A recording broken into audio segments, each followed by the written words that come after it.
Hello everyone, welcome back to my channel. It's a new year, it's a new decade, it's a new time to do whatever it is you want to do that is legally permissible. Well, it's going to be a great year this year on Nova Does Cosplay. And so for the first video, we're going to do another $20 cosplay this year. I'm pretty excited about this one. This one goes right back to my childhood because on today's episode, we will be making a $20 version of Bulma from Dragon Ball. We're doing the Kid Bulma version, so I'm pretty excited to get started on that. I have gone ahead and got all of my materials, so now we can go ahead and get started. So if you want to learn how to make a $20 Kid Bulma cosplay from Dragon Ball, then stick around. Don't forget to like, comment, and subscribe. And as always, let's cosplay.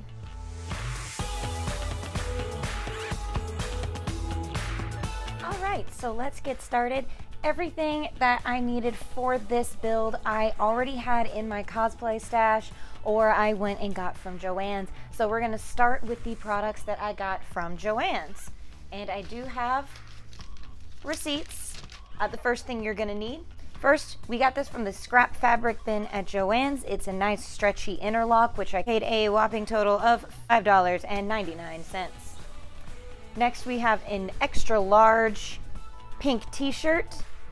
I paid a total of $2.50 as they had a buy one get one free, so I paid $2.50. Next, we have some thread, fabric squares in white and black. From the stash we already have available here, you are going to need a sewing machine, an iron, fabric scissors, and then my best friend and your best friend, Heat and Bond Light. So now, without further ado, let's get started. The first thing you're going to want to do is iron your fabric onto the Heat and Bond.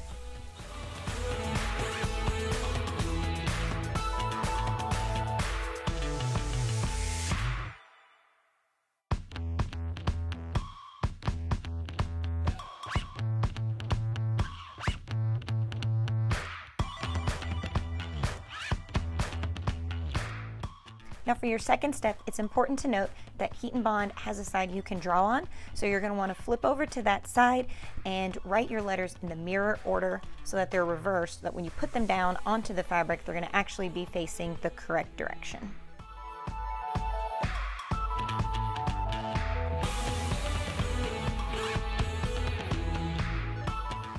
Now we are going to take the letters that we just cut out, we're going to peel off the back, and we're going to iron them onto the white fabric.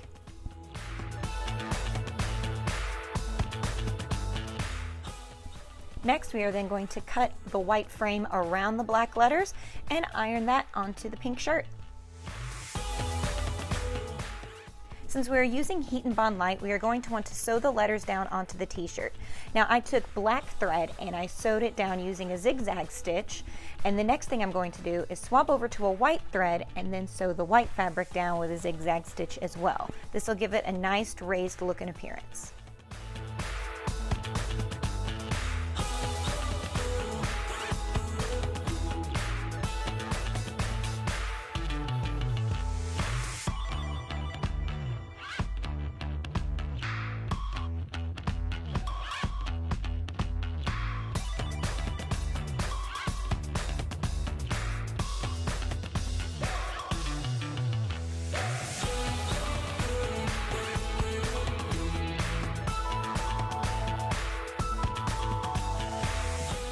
Now for the scarf, I folded the fabric in half, cut it into a triangle, and sewed those edges together, leaving a small window so that I could flip the fabric through and then seal the edges to give it a nice clean seam.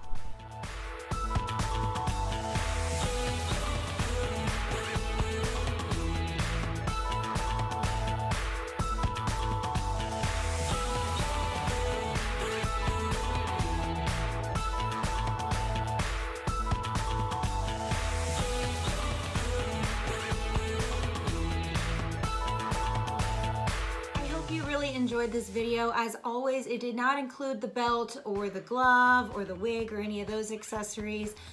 Those you would be able to make on your own or have lying around, find somewhere else, wherever you had them. I do hope you enjoyed this video. I had a lot of fun making it. I'm excited to wear it to conventions, and I can't wait to see you guys out at conventions here in 2020.